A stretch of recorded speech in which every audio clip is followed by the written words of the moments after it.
ನೆರೆಯ ಮಹಾರಾಷ್ಟ್ರದಲ್ಲಿ ಕಾಣಿಸಿಕೊಂಡಂಥ ಹಕ್ಕಿ ಜ್ವರಕ್ಕೆ ನಿಜಕ್ಕೂ ಕರ್ನಾಟಕ ನಲ್ಲು ಹೋಗ್ಯದ ಅಂತ ಹೇಳ್ಬೋದು.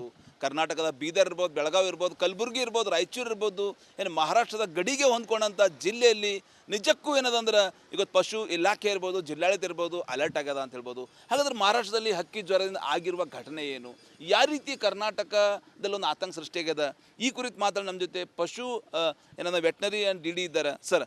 ಟೋಟಲಿ ಈಗಾಗಲೇ ಮಹಾರಾಷ್ಟ್ರದಲ್ಲಿ ಹಕ್ಕಿ ಜ್ವರ ಕಾಣಿಸ್ಕೊಂಡಿದೆ ಸರ್, ಏನಾಗಿದೆ ಸರ್ ಅದರ ಪರಿಣಾಮ?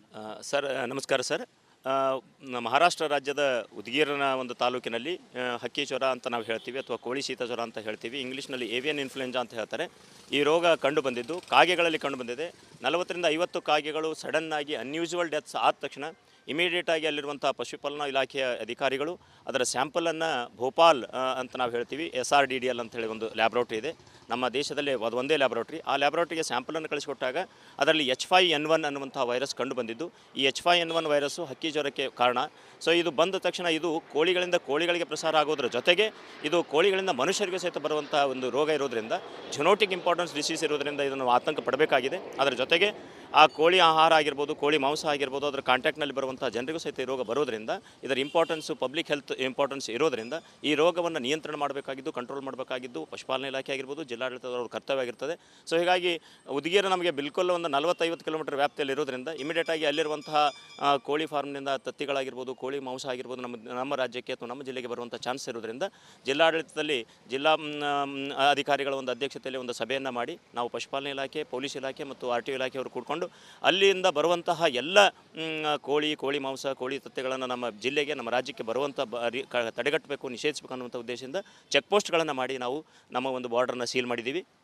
ಔರಾ ತಾಲೂಕಿನಲ್ಲಿ ಜಂಬಗಿ, ಚಿಂತಾಕಿ ಮತ್ತು ಬಾದಲಗಾಮಗಳಲ್ಲಿ ನಾವು ಚೆಕ್ ಪೋಸ್ಟ್ಗಳನ್ನು ಮಾಡಿದ್ದೀವಿ. ಜಿಲ್ಲೆಯಲ್ಲಿ ಎಷ್ಟು ಚೆಕ್ ಪೋಸ್ಟನ್ನು ನಿರ್ಮಾಣ ಮಾಡಿದ್ದೀವಿ ಸರ್? ಒಂದು 8ರಿಂದ 10 ಚೆಕ್ ಪೋಸ್ಟ್ಗಳು ಮಾಡಿದ್ವಿ ಸರ್. ಅದನ್ನು ಲಿಸ್ಟ್ ಹೇಳ್ತೀನಿ ಸರ್. ನಾನು ಔರಾದ್ನಲ್ಲಿ ಈಗ ಜಂಬಗಿ, ಚಿಂತಾಕಿ ಮತ್ತು ಬಾದಲಗಾಮು, ಅದೇ ರೀತಿಯಾಗಿ ಕಮಲ್ನಗರ ಬಂದರೆ ಕಮಲ್ನಗರು, ನೆಕ್ಸ್ಟ್ ಹುಲ್ಸೂರಿನಲ್ಲಿ ಬಂದರೆ ಹುಲ್ಸೂರು, ನೆಕ್ಸ್ಟ್ ಬಸವ ಕಲ್ಯಾಣದಲ್ಲಿ ಬಂದರೆ ಚಂಡ್ಕಾಪುರ, ಭಾಲ್ಕಿಯಲ್ಲಿ ಬಂದರೆ ಹಲ್ಸಿತ್ತುಗಾಂವು. ಸೊ ಈ ರೀತಿಯಲ್ಲಿ ಇಷ್ಟು ಏನು ಮಹಾರಾಷ್ಟ್ರ ಗಡಿಗೆ ನಾವೇನು ಹೊಂದ್ಕೊಂಡಿರುವಂಥ ತಾಲೂಕುಗಳಲ್ಲಿ, ಈ ಎಲ್ಲ ತಾಲೂಕುಗಳಲ್ಲಿ ನಾವು ಚೆಕ್ ಪೋಸ್ಟ್ಗಳನ್ನು ಮಾಡಿ ಅಲ್ಲಿ ಅಧಿಕಾರಿಗಳನ್ನು ನಿಯೋಜನೆ ಮಾಡಿ ಮುಂಜಾನೆ 6ರಿಂದ ಸಾಯಂಕಾಲ 6 ಮತ್ತು ಸಾಯಂಕಾಲ 6ರಿಂದ ಜನ ಯಾವ ರೀತಿ ಒಂದು ಜಾಗೃತಿ ಆಗಬೇಕು. ಈಗಾಗಲೇ ನೀವು ಚೆಕ್ ಪೋಸ್ಟ್ ಅಂತೂ ಮಾಡಿದಿರಿ ಅಂದರೆ ಮಹಾರಾಷ್ಟ್ರ, ಕರ್ನಾಟಕ, ಈ ತೆಲಂಗಾಣ 3 ರಾಜ್ಯಗಳಿಗೆ ಜನರ ಸಂಪರ್ಕ ಒಡನಾಟ ಸಾಕಷ್ಟಿದೆ. ಜನರಲ್ಲಿ ಯಾವ ರೀತಿ ಒಂದು ಜಾಗೃತಿ ಆಗಬೇಕು, ಇಂಥ ಹಕ್ಕಿ ಜ್ವರದಿಂದ ಜನರಿಗೆ ಕೂಡ ಮನುಷ್ಯನಿಗೆ ಕೂಡ ಬರ್ತದೆ ಅನ್ನೋದು ಭಯ ಇದೆ. ಯಾವ ರೀತಿ ಒಂದು ಜನರಿಗೆ ತಾವು ಸರ್, ಈಗ ನಾವುಗಳು ನಮ್ಮ ಎಲ್ಲ ಪಶುವೈದ್ಯಾಧಿಕಾರಿಗಳಿಗೆ ಅವರಿಗೆ ಮಾಹಿತಿಯನ್ನು ಕೊಟ್ಟು ಅವರು ಇಂಟರ್ನ್ ರೈತರು ಮತ್ತು ಸಾರ್ವಜನಿಕರಿಗೆ ಮಾಹಿತಿಯನ್ನು ಯಾವ ರೀತಿ ಕೊಡಬೇಕು ಅಂತಂದರೆ, ಸದ್ಯದ ಪರಿಸ್ಥಿತಿಯಲ್ಲಿ ಮಹಾರಾಷ್ಟ್ರದಿಂದ ಬರುವಂತಹ ಮಾಂಸ ಆಗಿರ್ಬೋದು ಅಥವಾ ತತ್ತಿಗಳನ್ನಾಗಿದ್ದು ಯಾವುದು ಬರಲಾರ್ದಂಗೆ ನೋಡ್ಕೊಳ್ಬೇಕು. ಸಪೋಸ್ ಬಂದರೂ ಸಹಿತ ಅವುಗಳನ್ನು ಊಟ ಮಾಡಬಾರ್ದು, ಮಾಡಿದರೂ ಅದನ್ನು ಬಾಯ್ಲ್ ಮಾಡಬೇಕು. 100% ಬಾಯ್ಲ್ ಮಾಡಿದರೆ ಅದರಲ್ಲಿರುವಂಥ ರೋಗಾಣುಗಳು ಸಾಯ್ತವೆ. ಆದರೂ ಈ ಒಂದು ಸದ್ಯದ ಪರಿಸ್ಥಿತಿಯಲ್ಲಿ ಸ್ವಲ್ಪ ಅವುಗಳನ್ನು ನಾವು ಅದಕ್ಕಾಗಿಯೇ ಚಿಕನ್ ರೇಟು ಮತ್ತು ತತ್ತಿಗಳ ರೇಟು ಸ್ವಲ್ಪ ಡೌನ್ ಆಗುವಂಥ ಚಾನ್ಸಸ್ ಇದೆ, ಮಾರ್ಕೆಟ್ಗೆ ಹೊಡೆತ ಬೀಳುವಂಥ ಚಾನ್ಸ್ ಇದೆ. ನಮ್ಮ ಸಾರ್ವಜನಿಕ ತೆಲಂಗಾಣ, ಮಹಾರಾಷ್ಟ್ರದಿಂದ ಯಾವುದೇ ಒಂದು ತತ್ತಿ ಇರ್ಬೋದು, ಕೋಳಿ ಇರ್ಬೋದು ಸರಬರಾಜು ನಿಷೇಧ 100%. ನಾವೀಗ ಮಹಾರಾಷ್ಟ್ರದಿಂದ ಬರುವಂಥ ತತ್ತಿ ಆಗಿರ್ಬೋದು, ಮಾಂಸ, ಕೋಳಿ ಮಾಂಸ ಆಗಿರ್ಬೋದು ನಾವು ಈ ಕಡೆ ಬಿಡ್ತಾನೇ ಇಲ್ಲ, ನಿಷೇಧಿಸಿ ಬಿಟ್ಟಿದ್ದೀವಿ. ಈ ಕಡೆ ಬರ್ತಾ ಇಲ್ಲ. ಸಪೋಸ್ ಏನಾದರೂ ಮಹಾರಾಷ್ಟ್ರದ ಯಾವ ಜಿಲ್ಲೆಯಲ್ಲಿ ಕಾಗಿ ಇರ್ಬೋದು, ಕೋಳಿ ಇರ್ಬೋದು ಡೆತ್ ಆಗಿ ಮಾಹಿತಿ ಸಿಗ್ತದೆ ಸರ್? ಈಗ ನಮಗೆ ಸದ್ಯದ ಮಾಹಿತಿ ಬಂದ ಪ್ರಕಾರ ಉದ್ಗೀರ್ನಲ್ಲಿ ಕಾಗೆಗಳು ಸತ್ತಿದ್ದು, ಅದನ್ನು ಅವರು ಡೀಪ್ ಬರಿಯಲ್ ಅಂತ ನಾವು ಹೇಳ್ತೀವಿ, ಆಳವಾದಂಥ ತೆಗೆತೋಡಿ ಅದನ್ನು ಇದು ಮಾಡಿದ್ದಾರೆ, ಹೂಳಿ ಬಿಟ್ಟಿದ್ದಾರೆ. ಅದರ ಜೊತೆಗೆ 1 ಕಿಲೋಮೀಟರ್ ವ್ಯಾಪ್ತಿಯಲ್ಲಿ ಬರುವಂತಹ ಎಲ್ಲ ಕೋಳಿ ಫಾರ್ಮ್ಗಳಲ್ಲಿ ಕೋಳಿಗಳನ್ನು ಅವರು ಕಲ್ಲಿಂಗ್ ಅಂತ ನಾವು ಹೇಳ್ತೀವಿ, ಕಲ್ಲಿಂಗ್ ಮಾಡಿ ಅವುಗಳನ್ನು ಒಂದು ಡೀಪ್ ಬರಿಯಲ್ ಪಿಟ್ನಲ್ಲಿ ಹಾಕಿ ಅವನ್ನು ಮುಚ್ಚಿಬಿಟ್ಟಿದ್ದಾರೆ, ಸುಣ್ಣ ಹಾಕಿಬಿಟ್ಟು ಮುಚ್ಚಿಬಿಟ್ಟಿದ್ದಾರೆ. ಜಿಲ್ಲಾಡಳಿತ ಅಲರ್ಟ್ ಆಗಿದೆ. ನಮ್ಮ ಜಿಲ್ಲಾಡಳಿತ 100% ಅಲರ್ಟ್ ಆಗಿದೆ ಸರ್. ನಾವು ಪೊಲೀಸ್ ಇಲಾಖೆಯವರ ಜೊತೆಗೆ ಓಡಿಕೊಂಡು ಚೆಕ್ ಪೋಸ್ಟ್ಗಳನ್ನು ಮಾಡಿ ಅಲ್ಲಿ ಬರುವಂಥ ಎಲ್ಲವುಗಳನ್ನು ನಾವು ನಿಷೇಧಿಸೋದ್ರಿಂದ ನಾವು ಭಾಳಷ್ಟು. ಜಿಲ್ಲೆಯಲ್ಲಿ ಎಷ್ಟು ಕೋಳಿ ಫಾರ್ಮ್ ಇವೆ ಸರ್? ಎಷ್ಟು ಕೋಳಿ ಫಾರ್ಮಿಗೆ ನಾವು ವಿಸಿಟ್ ಮಾಡಿ ಪರಿಶೀಲನೆ ಮಾಡಿದಿರಿ ನಂತರ? ಸರ್, ನಮ್ಮ ಒಂದು ಇದರಲ್ಲಿ ನಮ್ಮಲ್ಲಿ ಹೆಚ್ಚು ಹುಮ್ನಾಬಾದ್ ತಾಲೂಕಿನಲ್ಲಿ ಈ ನಾವು ಲೇಯರ್ಸ್ ಅಂತ ಹೇಳ್ತೀವಿ, ತತ್ತಿ ಕೊಡುವಂತಹ ಕೋಳಿ ಫಾರ್ಮ್ಗಳು ಹೆಚ್ಚಿಗಿದ್ದಾವೆ. ಬೇರೆ ಎಲ್ಲ ತಾಲೂಕುಗಳಲ್ಲಿ ಈ ಮಾಂಸದ ತತ್ತಿಗಳ ಕೋಳಿಗಳಿದ್ದಾವೆ. ನಾವು ಎಲ್ಲ ಕೋಳಿ ಫಾರ್ಮ್ಗಳಿಗೆ ವಿಸಿಟ್ ಕೊಟ್ಟು ಅವರಿಗೆ ಮಾಹಿತಿಯನ್ನು ಕೊಟ್ಟಿದ್ದೀವಿ. ನಿಮ್ಮಲ್ಲಿ ಏನಾದರೂ ಅನ್ಯೂಸುವಲ್ ಡೆತ್ಸ್ ಅಂದರೆ ಇಮಿಡಿಯೇಟಾಗಿ ಸಡನ್ ಡೆತ್ ಏನಾದರೂ ಕಂಡು ಬಂದರೆ ನಮ್ಮ ಇಲಾಖೆ ಅಧಿಕಾರಿಗಳಿಗೆ ಮಾಹಿತಿ ಕೊಟ್ಟರೆ ನಾವು ಇಮಿಡಿಯೇಟಾಗಿ ಸ್ಯಾಂಪಲ್ಗಳನ್ನು ತೊಗೊಂಡು ಕಳಿಸ್ಕೊಡ್ತೀವಿ ಅಂತ ಹೇಳಿದ್ವಿ. ಸದ್ಯದಲ್ಲಿ ಯಾವುದೇ ಒಂದು ಇನ್ಫೆಕ್ಷನ್ ನಮ್ಮಲ್ಲಿ ಇಲ್ಲ ಸರ್.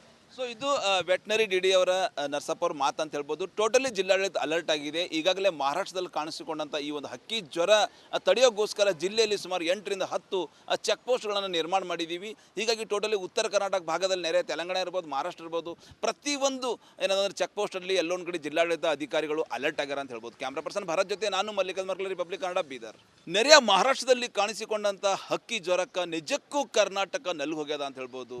ಕರ್ನಾಟಕದ ಬೀದರ್ ಇರ್ಬೋದು, ಬೆಳಗಾವಿ ಇರ್ಬೋದು, ಕಲಬುರಗಿ ಇರ್ಬೋದು, ರಾಯಚೂರು ಇರ್ಬೋದು, ಏನು ಮಹಾರಾಷ್ಟ್ರದ ಗಡಿಗೆ ಹೊಂದ್ಕೊಂಡಂಥ ಜಿಲ್ಲೆಯಲ್ಲಿ ನಿಜಕ್ಕೂ ಏನದಂದ್ರೆ ಇವತ್ತು ಪಶು ಇಲಾಖೆ ಇರ್ಬೋದು, ಜಿಲ್ಲಾಡಳಿತ ಇರ್ಬೋದು, ಅಲರ್ಟ್ ಆಗ್ಯದ ಅಂತ ಹೇಳ್ಬೋದು. ಹಾಗಾದ್ರೆ ಮಹಾರಾಷ್ಟ್ರದಲ್ಲಿ ಹಕ್ಕಿ ಜ್ವರದಿಂದ ಆಗಿರುವ ಘಟನೆ ಏನು, ಯಾವ ರೀತಿ ಕರ್ನಾಟಕದಲ್ಲಿ ಒಂದು ಆತಂಕ ಸೃಷ್ಟಿಯಾಗ್ಯದ, ಈ ಕುರಿತು ಮಾತಾಡಿ ನಮ್ಮ ಜೊತೆ ಪಶು ಏನಂದ್ರೆ ವೆಟ್ನರಿ ಆ್ಯಂಡ್ ಡಿ ಡಿ ಇದ್ದಾರೆ. ಸರ್, ಟೋಟಲಿ ಈಗಾಗಲೇ ಮಹಾರಾಷ್ಟ್ರದಲ್ಲಿ ಹಕ್ಕಿ ಜ್ವರ ಕಾಣಿಸ್ಕೊಂಡಿದೆ ಸರ್, ಏನಾಗಿದೆ ಸರ್ ಅದರ ಪರಿಣಾಮ? ಸರ್ ನಮಸ್ಕಾರ ಸರ್. ಮಹಾರಾಷ್ಟ್ರ ರಾಜ್ಯದ ಉದಗೀರನ ಒಂದು ತಾಲೂಕಿನಲ್ಲಿ ಹಕ್ಕಿ ಜ್ವರ ಅಂತ ನಾವು ಹೇಳ್ತೀವಿ ಅಥವಾ ಕೋಳಿ ಶೀತ ಜ್ವರ ಅಂತ ಹೇಳ್ತೀವಿ, ಇಂಗ್ಲೀಷ್ನಲ್ಲಿ ಏವಿಯನ್ ಇನ್ಫ್ಲುಯೆಂಜಾ ಅಂತ ಹೇಳ್ತಾರೆ. ಈ ರೋಗ ಕಂಡು ಬಂದಿದ್ದು ಕಾಗೆಗಳಲ್ಲಿ ಕಂಡು ಬಂದಿದೆ.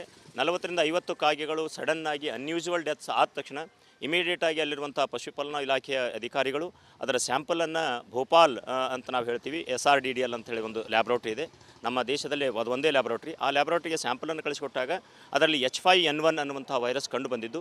ಈ H5N1 ವೈರಸ್ಸು ಹಕ್ಕಿ ಜ್ವರಕ್ಕೆ ಕಾರಣ.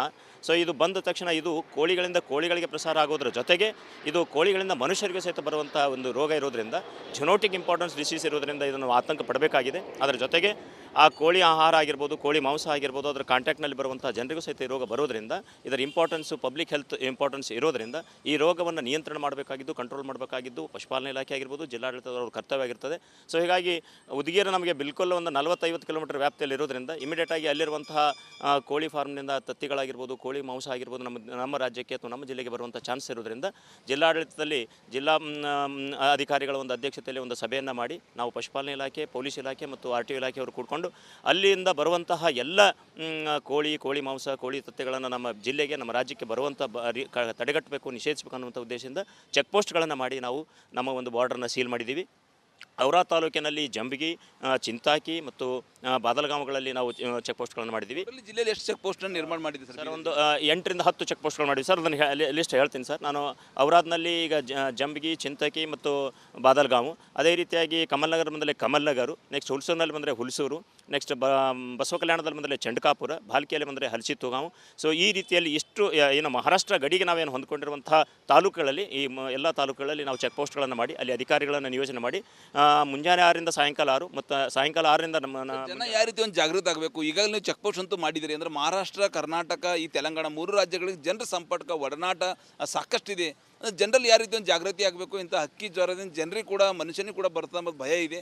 ಯಾವ ರೀತಿ ಒಂದು ಜನರಿಗೆ ತಾವು ಸರ್, ಈಗ ನಾವುಗಳು ನಮ್ಮ ಎಲ್ಲ ಪಶುವೈದ್ಯಾಧಿಕಾರಿಗಳಿಗೆ ಅವರಿಗೆ ಮಾಹಿತಿಯನ್ನು ಕೊಟ್ಟು ಅವರು ಇಂಟರ್ನ್ ರೈತರು ಮತ್ತು ಸಾರ್ವಜನಿಕರಿಗೆ ಮಾಹಿತಿಯನ್ನು ಯಾವ ರೀತಿ ಕೊಡಬೇಕು ಅಂತಂದರೆ, ಸದ್ಯದ ಪರಿಸ್ಥಿತಿಯಲ್ಲಿ ಮಹಾರಾಷ್ಟ್ರದಿಂದ ಬರುವಂತಹ ಮಾಂಸ ಆಗಿರ್ಬೋದು ಅಥವಾ ತತ್ತಿಗಳನ್ನಾಗಿದ್ದು ಯಾವುದು ಬರಲಾರ್ದಂಗೆ ನೋಡ್ಕೊಳ್ಬೇಕು. ಸಪೋಸ್ ಬಂದರೂ ಸಹಿತ ಅವುಗಳನ್ನು ಊಟ ಮಾಡಬಾರ್ದು, ಮಾಡಿದರೂ ಅದನ್ನು ಬಾಯ್ಲ್ ಮಾಡಬೇಕು. 100% ಬಾಯ್ಲ್ ಮಾಡಿದರೆ ಅದರಲ್ಲಿರುವಂಥ ರೋಗಾಣುಗಳು ಸಾಯ್ತವೆ. ಆದರೂ ಈ ಒಂದು ಸದ್ಯದ ಪರಿಸ್ಥಿತಿಯಲ್ಲಿ ಸ್ವಲ್ಪ ಅವುಗಳನ್ನು ನಾವು ಅದಕ್ಕಾಗಿಯೇ ಚಿಕನ್ ರೇಟು ಮತ್ತು ತತ್ತಿಗಳ ರೇಟು ಸ್ವಲ್ಪ ಡೌನ್ ಆಗುವಂಥ ಚಾನ್ಸಸ್ ಇದೆ, ಮಾರ್ಕೆಟ್ಗೆ ಹೊಡೆತ ಬೀಳುವಂಥ ಚಾನ್ಸ್ ಇದೆ. ನಮ್ಮ ಸಾರ್ವಜನಿಕ ತೆಲಂಗಾಣ, ಮಹಾರಾಷ್ಟ್ರದಿಂದ ಯಾವುದೇ ಒಂದು ತತ್ತಿ ಇರ್ಬೋದು, ಕೋಳಿ ಇರ್ಬೋದು, ಸರಬರಾಜು ನಿಷೇಧ 100%. ನಾವೀಗ ಮಹಾರಾಷ್ಟ್ರದಿಂದ ಬರುವಂತಹ ತತ್ತಿ ಆಗಿರ್ಬೋದು, ಮಾಂಸ, ಕೋಳಿ ಮಾಂಸ ಆಗಿರ್ಬೋದು ನಾವು ಈ ಕಡೆ ಬಿಡ್ತಾನೇ ಇಲ್ಲ, ನಿಷೇಧಿಸಿ ಬಿಟ್ಟಿದ್ದೀವಿ.